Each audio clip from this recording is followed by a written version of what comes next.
Dear students, जिन लोगों ने अभी तक हमारा चैनल सब्सक्राइब नहीं किया है वो लोग चैनल सब्सक्राइब कर लें, लाइक करें, शेयर करें ज़्यादा से ज़्यादा, जिससे जो है चैनल को हमें आगे बढ़ाने में थोड़ी मदद मिल सके। चलिए प्रिय छात्र छात्राओं, आज हम पढ़ेंगे प्रोकैरियोटिक यूकैरियोटिक सेल। जो प्रोकैरियोटिक सेल है उससे यूकैरियोटिक सेल्स बने कैसे, इसके बारे में पढ़ेंगे। पिछली क्लास में हमने पढ़ा था प्रोकैरियोटिक और यूकैरियोटिक सेल्स कौन सी होती हैं। आज हमें पढ़ना है प्रोकैरियोटिक कोशिका से किस तरह से यूकैरियोटिक कोशिका का निर्माण हुआ है। तो देख लेते हैं हम कि किस प्रकार से इसका निर्माण होता है यूकैरियोटिक कोशिका का प्रोकैरियोटिक कोशिका से।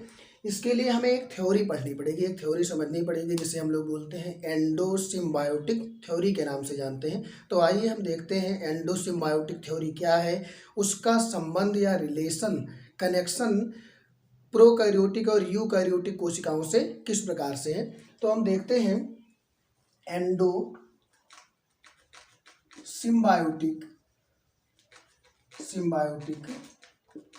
थ्योरी को। एंडोसिम्बायोटिक थ्योरी को हम आज समझने का प्रयास करेंगे। EST एंडोसिम्बायोटिक थ्योरी देखेंगे। नॉर्मली हम देखते हैं दो प्रकार की सेल थी।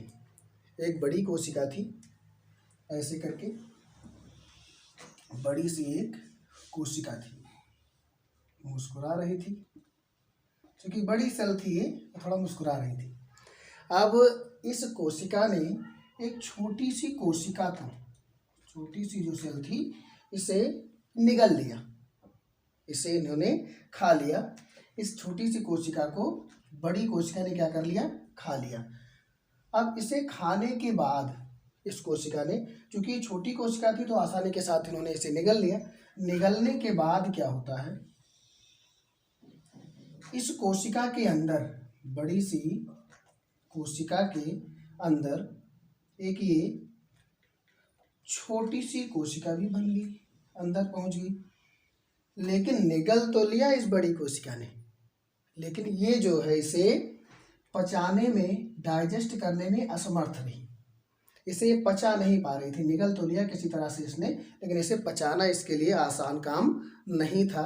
फिर क्या हुआ, जब ये पच नहीं रही थी इसके अंदर, तो इन दोनों में आपस में एक समझौता हुआ।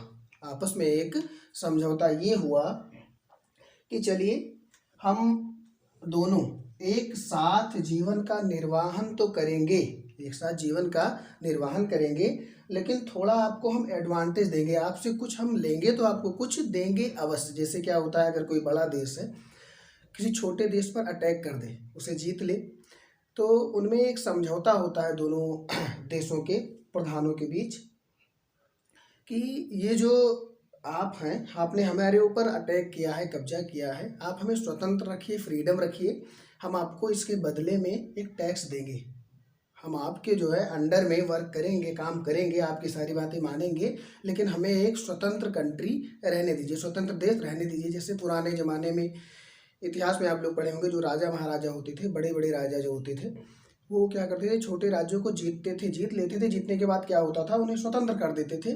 उसके बदले में उन्हें क्या मिलता था, थोड़ा सा उनसे टैक्स वो लेते थे और वो टैक्स दे देते थे और वो स्वतंत्र रहते थे। यही मामला इनके साथ हुआ। इन्होंने एक डील कर ली, दोनों कोशिकाओं ने मिलकर एक डील फाइनल कर ली। बड़ी कोशिका के साथ छोटी कोशिका की डील हो गई। तो इसने कहा, बड़ी कोशिका ने छोटी कोशिका से, कि आप क्या करेंगे, हमारे लिए क्या कर सकते हैं, आप कौन सा फायदा हमें दे सकते हैं, एडवांटेज दे सकते हैं।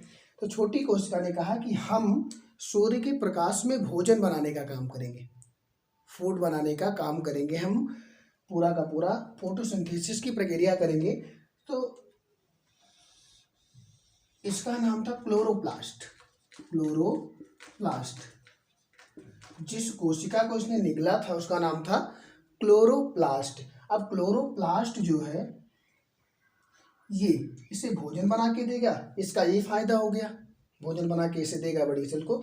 और इसने क्या फायदा लिया इससे, क्योंकि ये बड़े सेल के अंडरग्राउंड, उसके अंदर ये पहुंच गई, क्योंकि इसमें मेम्ब्रेन बाउंड स्ट्रक्चर यूकैरियोटिक कोशिकाओं में होते हैं। यूकैरियोटिक कोशिकाओं में मेम्ब्रेन बाउंड स्ट्रक्चर होते हैं।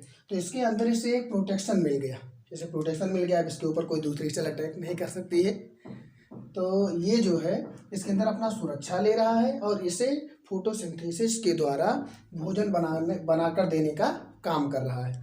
तो इन दोनों में ये डील फाइनल हुई।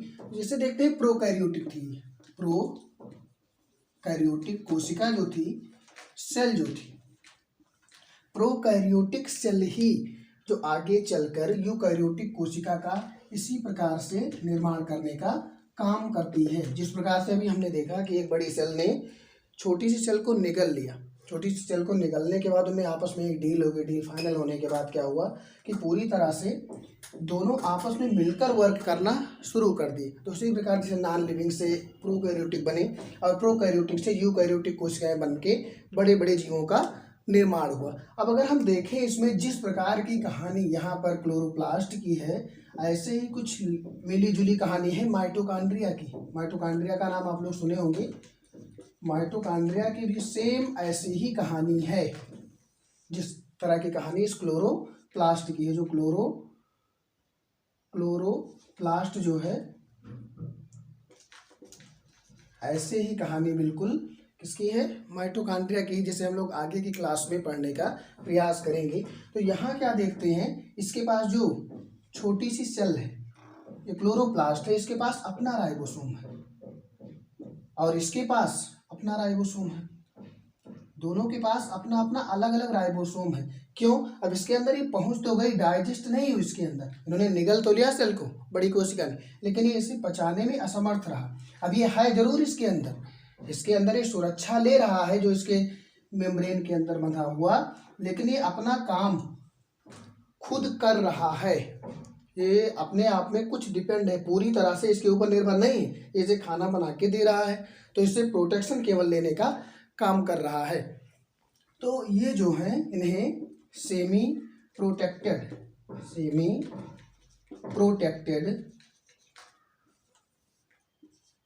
ऑर्गेनेली भी हम कह सकते हैं, ऑर्गेनेली भी कह सकते हैं। जैसे क्लोरोप्लास्ट है, माइटोकॉन्ड्रिया, इन दोनों को हम सेमी प्रोटेक्टेड ऑर्गेनेली कहते हैं। क्यों कहते हैं? क्योंकि ये आधे तरीके से अपने आप से आधा काम स्वयं करते हैं और आधे कार्य के लिए दूसरे किसी अदर सेल पर डिपेंड रहते हैं, निर्भर करते हैं। इसलिए माइटोकॉन्ड्रिया को और क्लोरोप्लास्ट को सेमी प्रोटेक्टेड ऑर्गेनेली के नाम से भी हम जानते हैं। ये खुद अपने कुछ तो काम ये खुद करते हैं और कुछ काम के लिए दूसरे सेल पर ये निर्भर करते हैं। जैसे यहाँ पर राइबोसोम इनके पास अपना है, इनके पास अपना है, अपने राइबोसोम से वर्क करने का ये काम करते हैं, फोटोसिंथेसिस पूरा का पूरा करते हैं। तो इस तरह से अगर हम एंडोसिम्बायोटिक थ्योरी की बात करें तो इस तरह से निर्माण हुआ प्रोकैरियोटिक सेल से एक यूकैरियोटिक सेल का। अब अगली क्लास में हम माइटोकॉन्ड्रिया के बारे में चर्चा करेंगे, इसके और जो ऑर्गेनेल्स हैं उसके बारे में चर्चा करेंगे। Thank you.